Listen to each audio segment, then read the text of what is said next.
it's really content driven for us. If the content speaks to that particular audience, it's compelling, if it's fun, it's fast paced, if the video brings oomph, and that's about as untechnical a terminology as you can get. But if it has a little meat on the bone, or in our case, a little beef on the bone,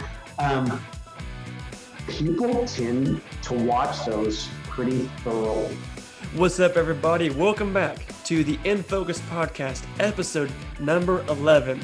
I am Austin Black, your host with Backroad Productions, where we specialize in creating marketing campaigns that your customers cannot ignore. Part of that process is video marketing strategy. In a world where too many companies produce videos that just don't work because there's no strategy, we are out to end that problem by helping you create a video marketing strategy that actually gets results, gets views, drives sales, creates brand awareness, does what you want it to do. Have you ever produced a video that just doesn't work? It's because you didn't have the right strategy. So this 7-episode season is designed to help you figure out how to avoid that problem and how to create an effective video marketing strategy. Today I'm visiting with Chip Kemp of the American Simmental Association, and we're talking about video and campaign length. It's something that just doesn't really get thought about a lot, but it's so important because it dictates how long you can keep your customer's attention, quite frankly. If it's too long, you lose their attention. If it's too short, you don't communicate enough information.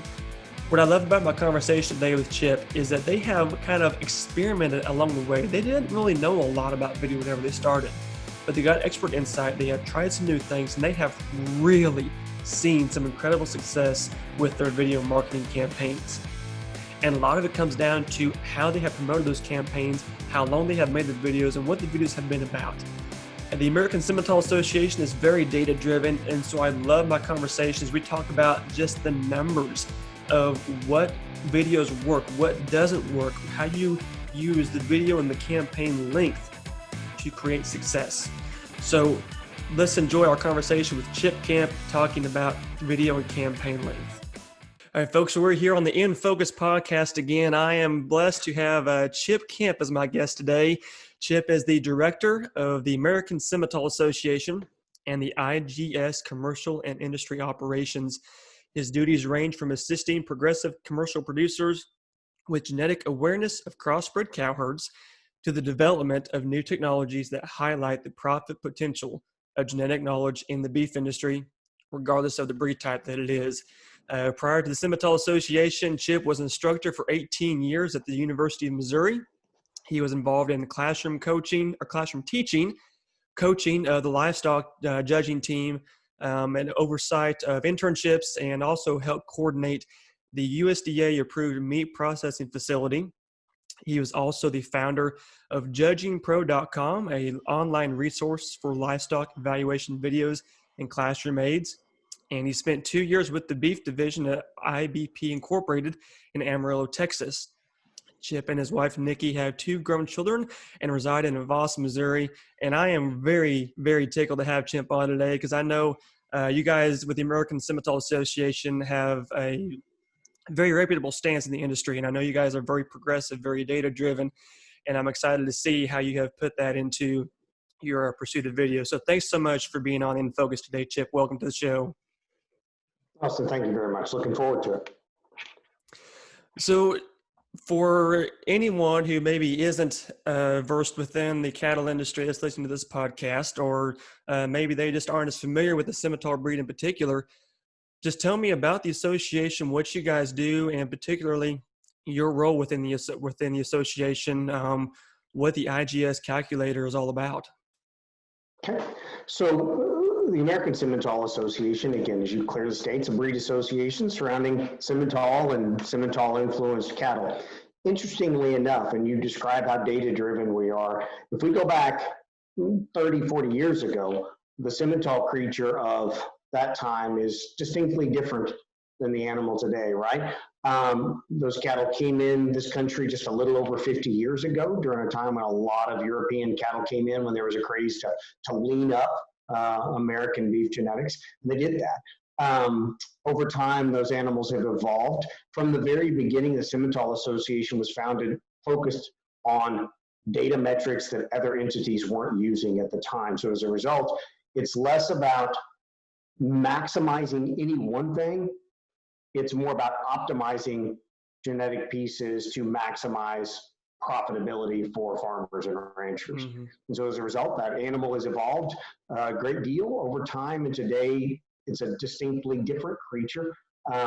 Actually has one of the most impressive genetic profiles in the beef business that speaks to consumers' desire for meat quality. And also, interestingly enough, Simmental cattle are now smaller than their Angus and Hereford counterparts, and so have actually become some of the maternal metrics that are getting folks through some of these kind of extreme times that we're having right now. So with all of that, Simmental has now gotten to the point where we put in the second greatest number of animals into our database on an annual basis of any breed association in the United States.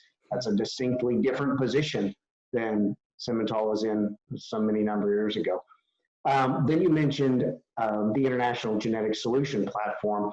ASA is one of the founding members of a collaborative effort called IGS, or International Genetic Solutions, and that is where a whole host of breed associations pool their data and leverage the ASA science team to provide multi-breed genetic predictions across.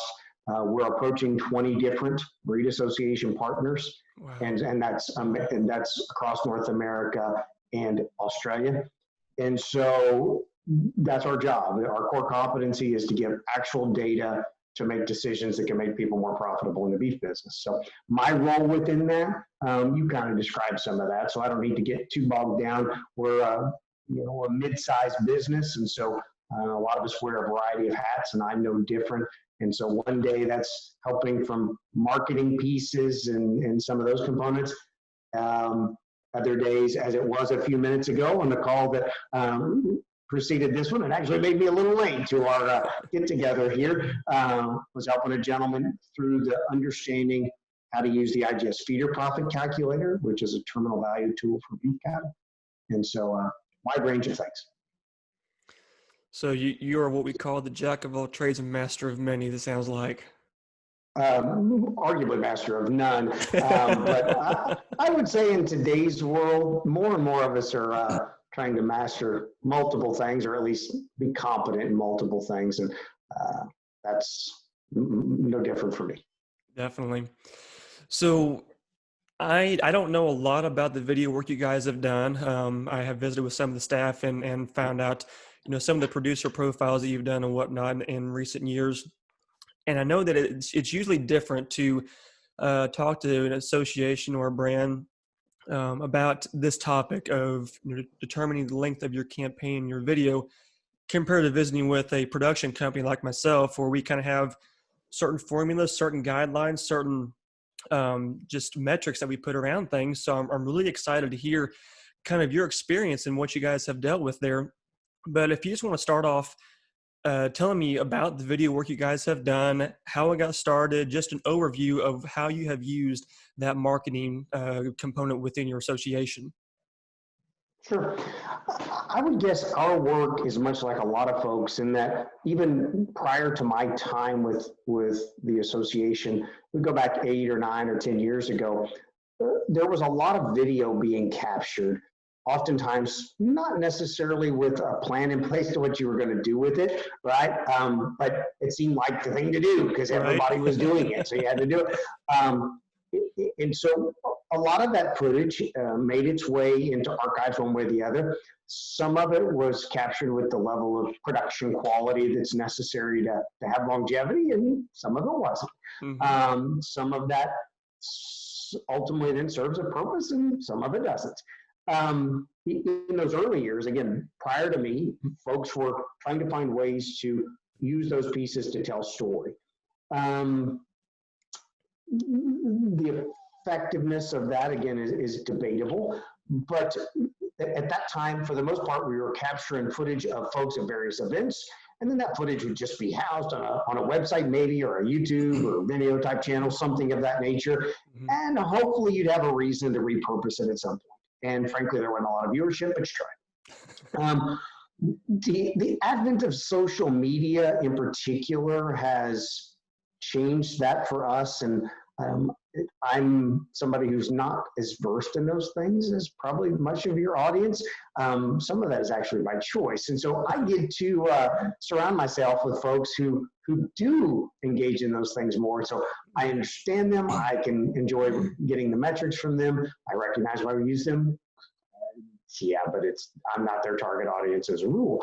But the beauty of those pieces is now they've given us a purpose, right? And so again, I don't know about your situation, Austin, but I think we probably learned by trial and error initially in using different sorts of video, different caliber of video, different levels of production, different links, different audio qualities, and all those on everything from social media platforms to our website into e-news type formats, weekly email contacts.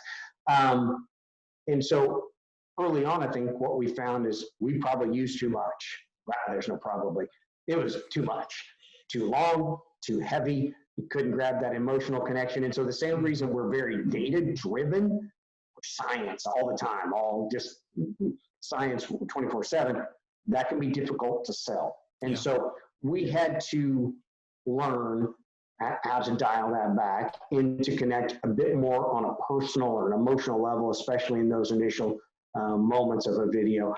So specifically then, what we have found works for us is, at least in the modern era over the last few years, we have a couple different approaches from a big picture standpoint on our videos. One are kind of those personal features, those personal touches that give a glimpse into the day-to-day life of some of our membership or their customers or various paths within the beef business. The other then are those tools that are, I guess, would be more newsy in nature, where we're trying to get something very specific and pointed across to a target audience. And then within those, we have found different lengths of those videos to make a lot of sense. And so we can talk about those as we go forward. But really, we've boiled it down to we have to keep the features, or maybe it's not an appropriate way to say it, but I'll say it as a loose umbrella, kind of the emotional connective piece, separate a little bit from the pointed news stories. And I think maybe for a long time, we didn't do a very good job of that. And that's one of the things that I have noticed even in recent years, where marketing in general has been about the features and the benefits and, selling what that product does or what that service does, or, why the company is so great.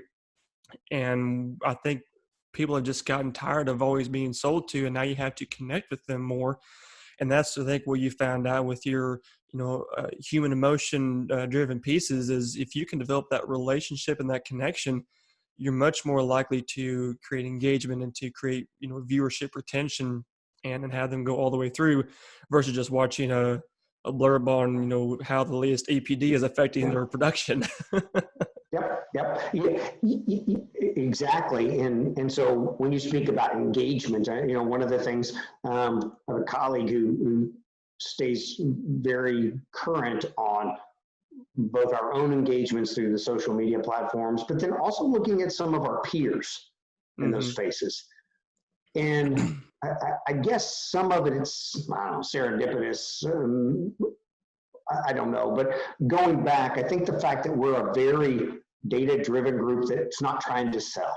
Our whole goal historically is, can we make you better? In our case, because in our space, our job is to provide credible tools and metrics and approaches so that family has an honest, better shot to be profitable and be on that farm and ranch 5 and 10 years from now than if they weren't working with us, right? Sure. And so because we try to connect based on facts, we were never terribly effective, to be honest, from maybe the traditional rah-rah marketing campaign. That's not us. It's not going to be us. And there's no point in trying to be something you're not. And ultimately, over time, it seems the populace got to where they kind of got sick of people, as you just pointed out.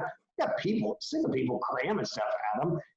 And again, that's where that serendipity stepped in. We just happened to be there in the sweet spot, I think, because of the relationship and the credibility we built, that as we started to reformulate how we engage via video and other means, they just seem to kind of wrap together at the same time. So we don't believe in shallow, empty stuff. We just don't do it. We're not about that. We're not going to do it. So the personal features that we do of various ranchers and the like, there's a reason, there's a point. And it's not just always pie in the sky, feel good nonsense, because nobody buys that. Anybody who lives in this business knows that's just not the way it always is. There's reality to think about. That's right. But on the other side, when we talk about the news pieces, that's an area where we've probably relied the most heavily, I mean, really in both of those arenas, but probably even a little more heavily from a news standpoint to some outside folks. We work with the Grant Company team out of St. Joseph, Missouri. You may be familiar with that group. The lead person on our stuff is Crystal Albers. And those folks have made us distinctly better in terms of telling our message in a compelling fashion. So it's still, people want to listen, they want to click. And they've probably also made us better in understanding how to adapt to the different platforms, the different approaches. So, you know, a 3-minute video on our website is one thing, or a 3-minute video in our e-news to our particular people is one thing. But the masses ain't listening to that, right? They're just not going to listen to 3 minutes. And so now how do we dissect that? How do we take those various assets that get captured as we're piecing these together and deliver those in, like I said, compelling, powerful snippets that get out there in 20, 30, maybe 40 seconds, that kind of thing. So I know that you told me kind of beforehand that there wasn't necessarily a formula or really a process of how you decided on your time frame and your campaign and everything else. But walk me through, what was the decision in your campaigns of determining not only how long the video itself was, but where it was hosted, how long your entire campaign was for that video. Just let's get some of the nuts and bolts of how that production came to be and how it was done. So first of all, our campaigns we try to have campaigns that are somewhat comprehensive. And so the same visual look carries over from the print to other digital platforms that are non-video, and of course. And then hopefully those can kind of synergize a bit with the video efforts. Sure. And so there's some hope that they all kind of work together. Specifically speaking, one of our primary vehicles has traditionally been, again, thinking about the various vehicles that are at our disposal. One, like every company, you try to drive folks to your website. And so we do have those that are predominantly targeted video productions that may land other places, but they're ultimately going to be viewed through our website or through our direct core audience. We have a lot more latitude with those. They tend to have a lot more longevity. We can recycle those because our internal audience, they're going to have an appetite to see a familiar face. Maybe they saw that familiar face this month, and maybe 8 months from now, they see that familiar face, maybe in the exact same format again, or a slightly edited version. It's the folks on the outside that aren't going to tolerate that as much. They want, or it would seem to us from the feedback that we get. So where do we typically go with video outside of our own internal metric? Again, social media would be the greatest, probably the greatest single spot.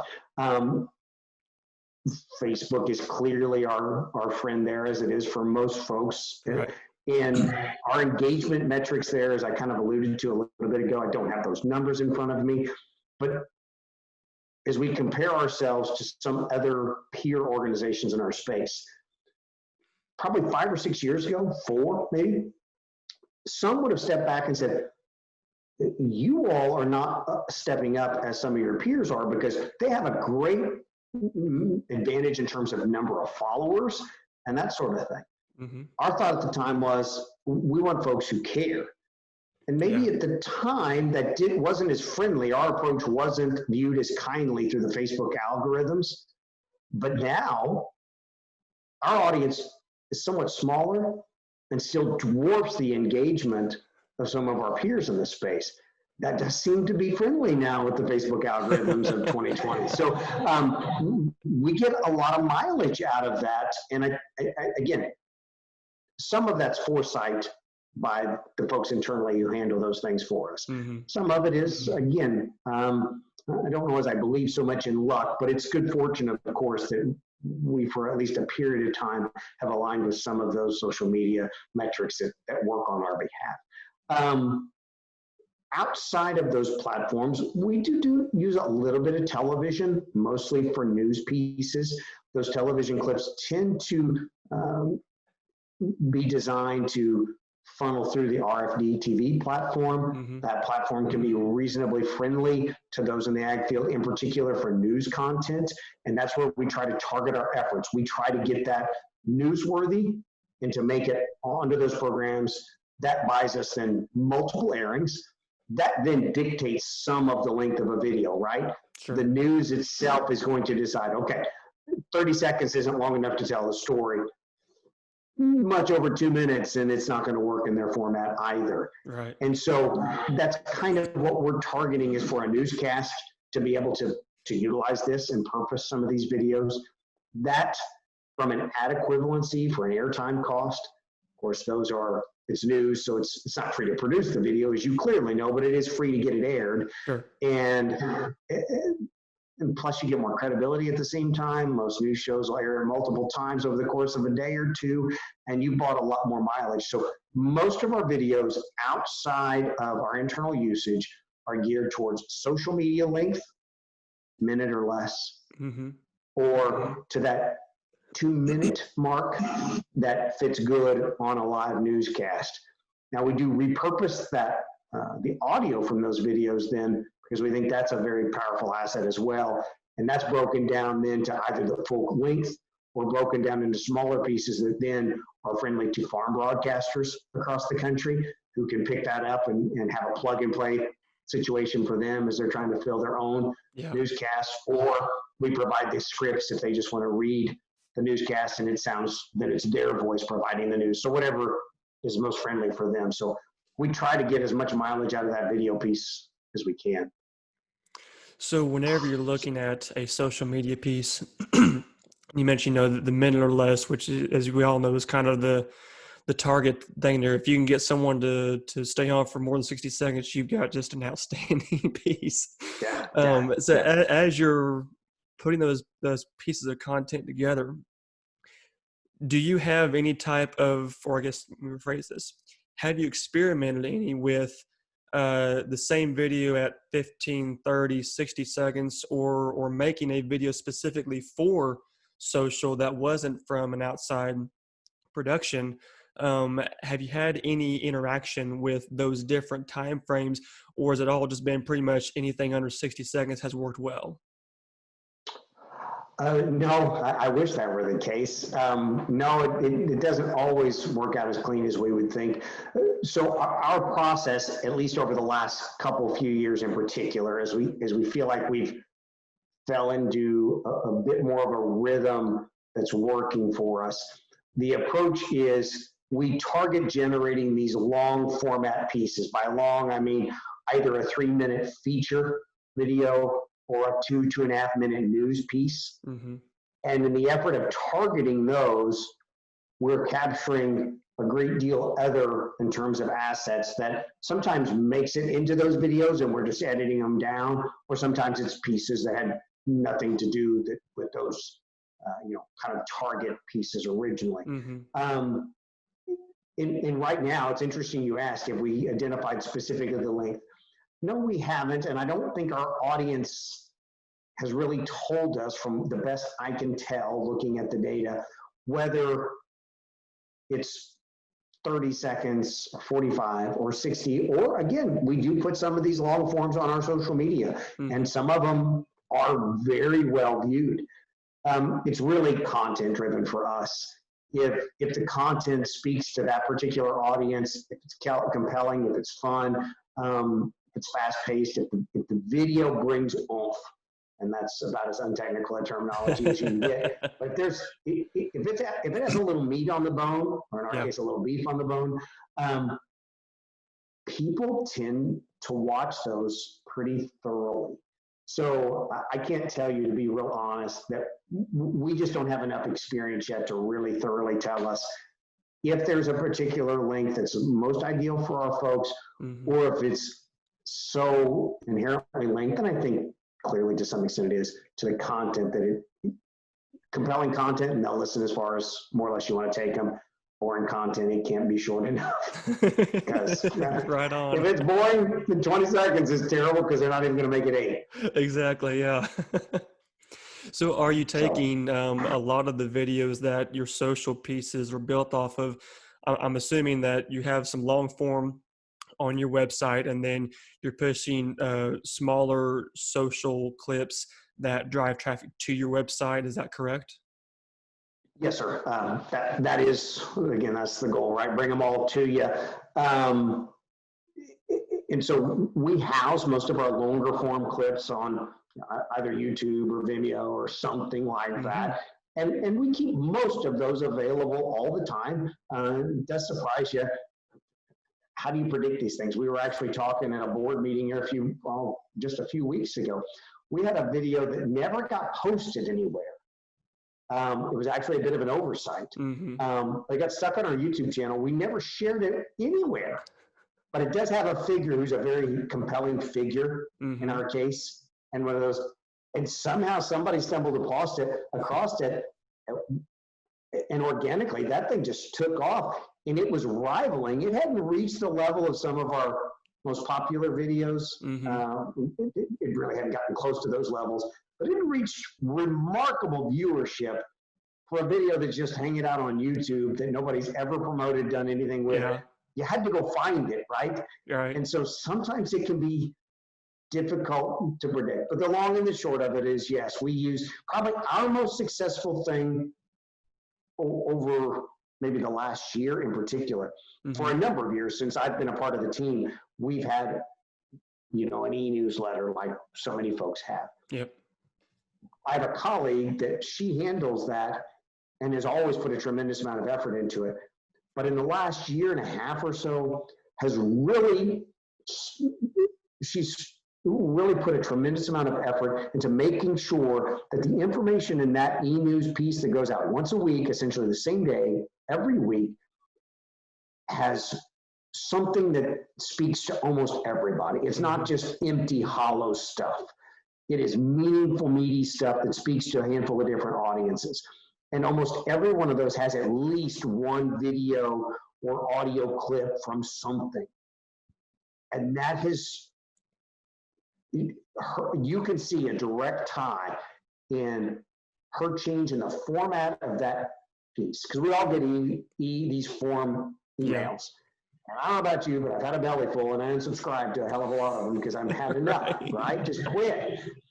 And somehow in the midst of all of this, and I think a lot of it, and she would tell you, it's because we have a tremendous number of things that are going on that resonate positively in our space. So they're tangible things. Again, the company's not just an empty shell, right? We're not just a marketing tool. So to me, content's always key. And so we have positive things, things that can allow producers to be proactive, tangible things that can take a step. And that has made the difference, as she has found a formula to highlight in those. It has driven more video views by some margin. It's driven more folks to the website. So something that is clearly not new, it's old hat at this point, but somehow she's carved out a spot that has rejuvenated that amongst all the other form emails you get on a daily and a weekly basis, to where the viewership of that thing has become monstrous.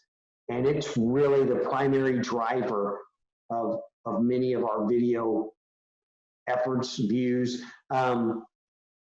Now, we do have some videos that are specifically put out for some of our junior members. It doesn't come as a shock to you then that's an audience that's easier to trigger to do Right. something, right? So if you want social media engagement and you want to watch something go a little crazy, you put something out there that'll scratch the itch of a junior or maybe of a parent who's passionate about a junior activity. And those are a good portion of the time some of our largest numbers. But that same sort of approach isn't going to necessarily translate. If you try that same effort and some of our guys who are out there sludging through the mud every day with hundreds and hundreds and hundreds of cows, you're just not going to grab them in the same way. Definitely, yeah. Okay, folks, I'm going to take a quick second here off my conversation with Kemp and talk about the video strategy workshop that we offer here at Backroad Productions.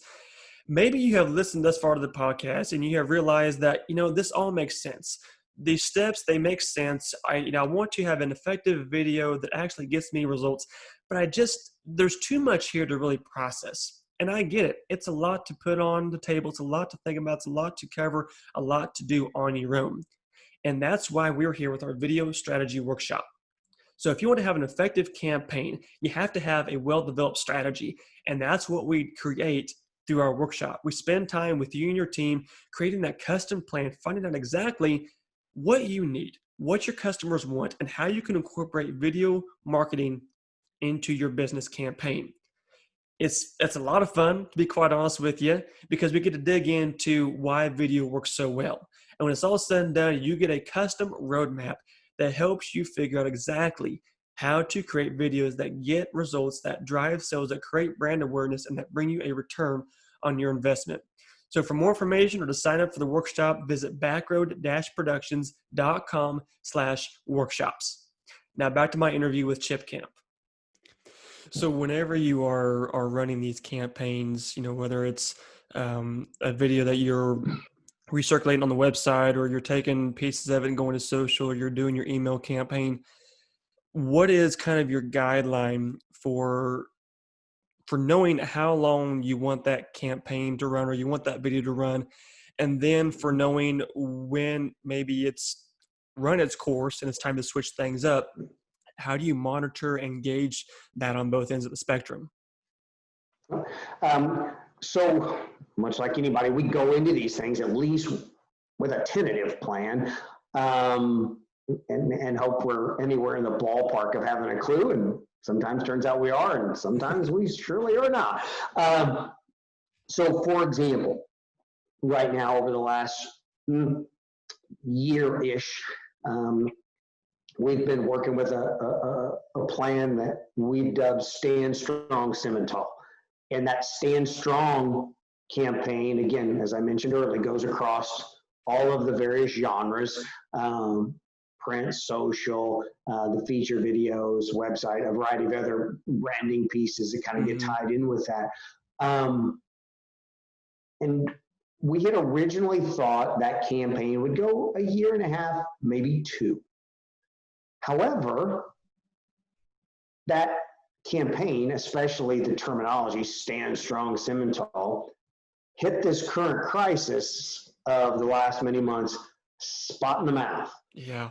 And so we then took that, and I say we, I didn't have a darn thing to do with it. I talk about it, and the experts in this then got together and put together, the grant team in particular, put together a bunch of very simple social pieces that were meant to bolster spirits starting in March, late March and into April. Yeah. And all tied around that Stand Strong. So this thing it's been very, very popular with our audience. They love it anyway. Sure. It was probably going to run a longer course than we originally thought, because it resonated so well on so many fronts with our constituency that it probably had bought itself greater lifetime. Yeah. But it blew up during some of our times here in the last number of months.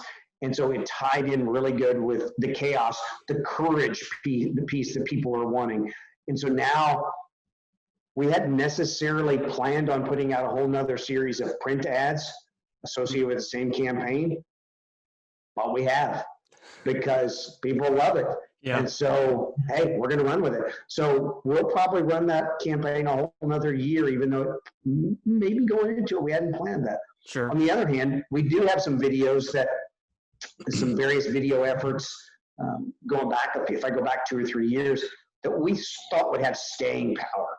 We put a fair amount of effort into them, what I would argue were pretty solid production value, and those took the form of slightly longer pieces, probably too long to be quite honest with you, Austin, 4 or 5 minute type pieces, and then also some 30, 40, 50-second pieces that we thought were very direct and in the space that our constituency needed. And for whatever reason, those never grabbed hold very effectively. And so we had a campaign there that we thought, the one nice thing here, so here's the point, I guess, what decides some of these things. That's the beauty of social media, right? You have metrics. Yeah. They may not be perfect metrics, but they are metrics. Mm-hmm. And so they give us a sense of, okay, are people liking this or not? Are they using it, sharing it? Clearly we know, are they watching it? All those things. Mm-hmm. That really has become the decider for us. Probably more so than preconceived notions now of how long do I think this will go?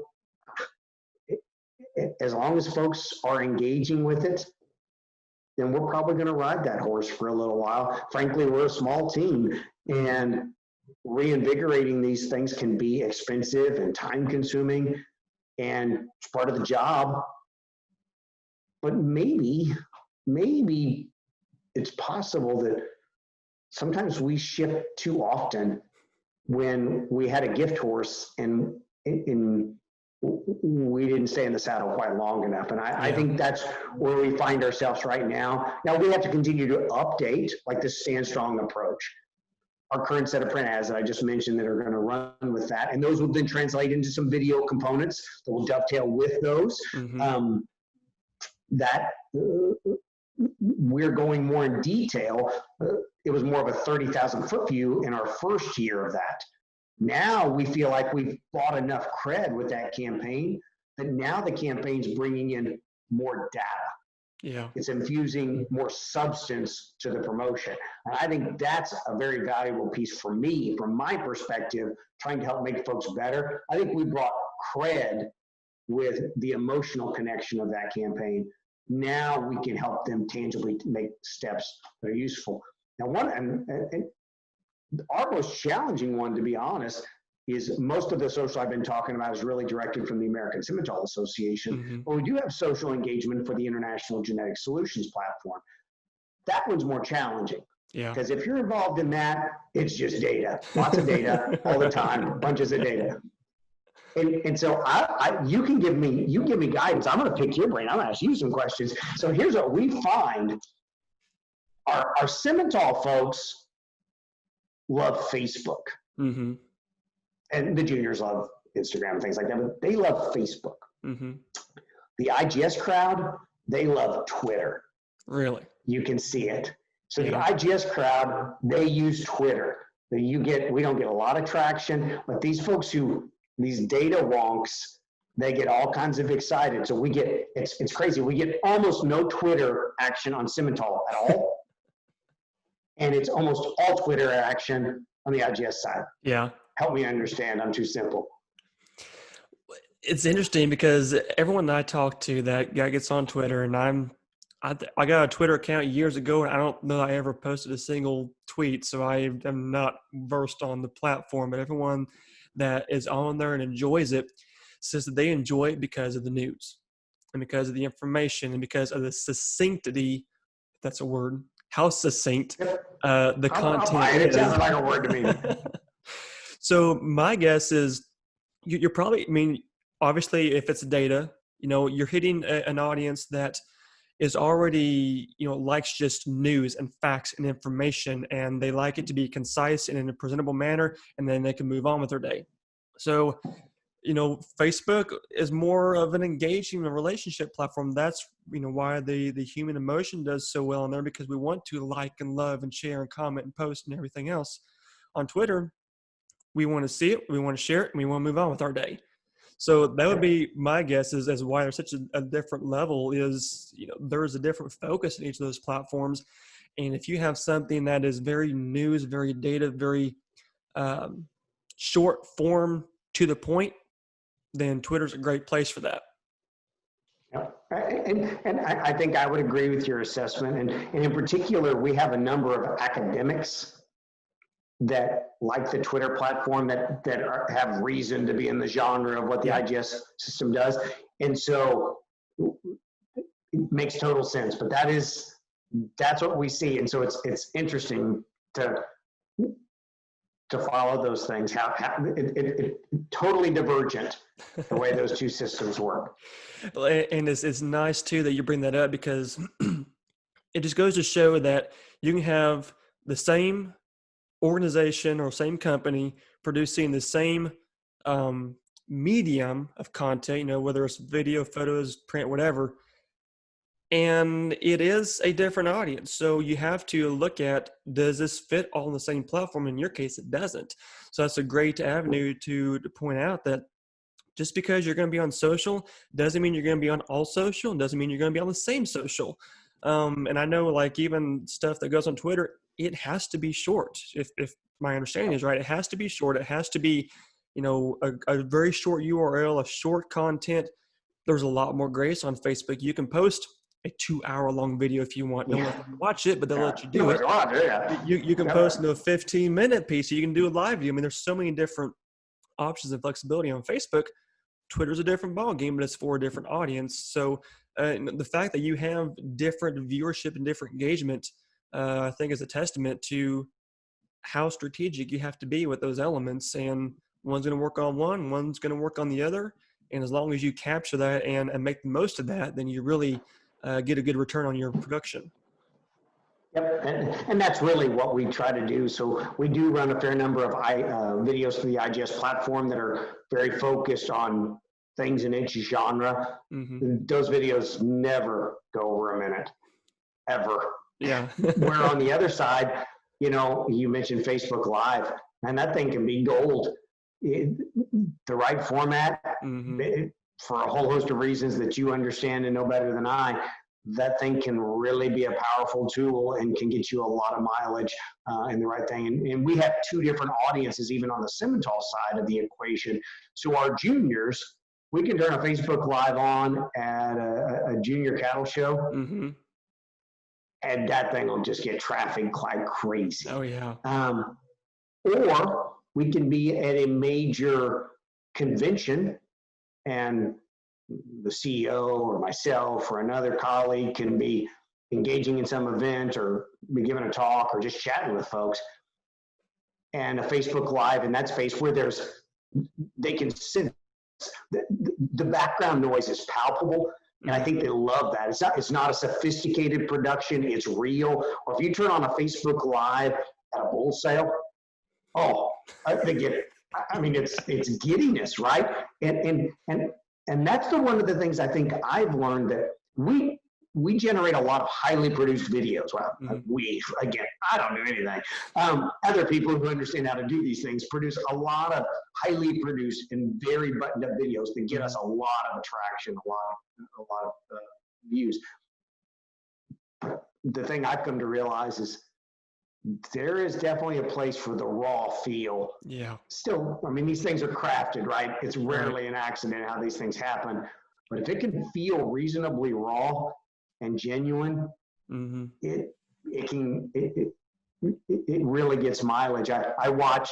I'll deviate for a second from my employer. My son owns a firearms focused 3D manufacturing business. And I've been with him in various efforts when he'll use a Facebook Live. It is insane. Yeah. And so that particular tool, like I said, that somewhat rougher, rawer feel, I don't know. To me, it makes me feel like a black and white Western, and I can't help but like it a little bit. Well, it goes back to what you said earlier in our conversation, where you can have the right time length, but it really comes down to the content and how engaging you are. Do you have something that people want to watch and see? Because like you said, you can have a 10-second video, And if it's nothing anybody wants to see, no one's probably going to watch it past 3 seconds. But or you can have a 5-minute video, especially if it's live and something that somebody just that real-time engagement interaction, you can't get them to get off of. I mean, you can stay on there for an hour and they would keep watching. So it's all about that interaction, about that connection. You know, we have conversations all the time about the benefits of live versus produced, and you do them both right, you're going to excel in both of them. But your content and your message and how you present that really is what it all comes down to. And then piecing that in a format where it's digestible and everything else, where you can enjoy it and not be worn out by it or want more because it's only 30 seconds and you want to see another 2.5 minutes of it. So you go to the website and look at it. You got to start out with that high quality content and then use that to fuel whatever method you want to choose. And I like your terminology that you just used. You can get wore out by it all, right? I'm an old guy, and so I've got to a point where there isn't much left on the internet I care to see, to be real frank. I'm about tapped out. And so, and my phone, maybe yours is the same, maybe it's different. There was a day when there were lots of apps for this and that. Now it's boiled down to the things I need, the things I use when I travel or when I want to do something with my family or whatever. Beyond that, you're not I don't want any more added stimulation. Now, I may be different than a lot of folks younger than me, but in our business, most of the folks who are making the decisions are my age or older. And so as a result, I think there's a lot to what you just said. People get wore out with the heaviness of it all. Yeah. And I think you have to find a way to cut through the noise, and you better do it fast. And maybe that's where some of the raw Facebook Live stuff can do that on occasion. There's just so much in certain platforms, other places that mostly middle-aged people don't go as much, some of the younger oriented stuff, but that's not really where we're trying to target at, right? But most of the other stuff that's targeted to folks, at that older age group, a lot of this stuff is fairly highly produced. Yeah. And I think as a result, something that's well crafted and compelling, as we've stated over and over, but a little more real in its feel can have a tremendous amount of utility. So anyway, those are, but there are challenges with those too, right? And you understand just the relationship with some of these organizations, capturing video on one platform or posting on one platform and then trying to use it on another anymore can be, right? There's all these competitive, and I get it. Hey, whatever, they can all figure those things out. I got things to worry about and I ain't none of it. On the other hand, when you're the ones trying to, in your case, generate content, or you're somebody trying to distribute content, that is difficult because you have to decide, okay, where am I going to place this so I can get mileage out of it? What's my best need serves me best now or 6 months from now? Definitely, yeah. Yeah, there's a lot to think about, and it just goes to show is that while there are guidelines and fundamentals and concepts, every project is different and every situation is different, and there's not any hard and fast rules in this game. And you can think you know what you're going to do.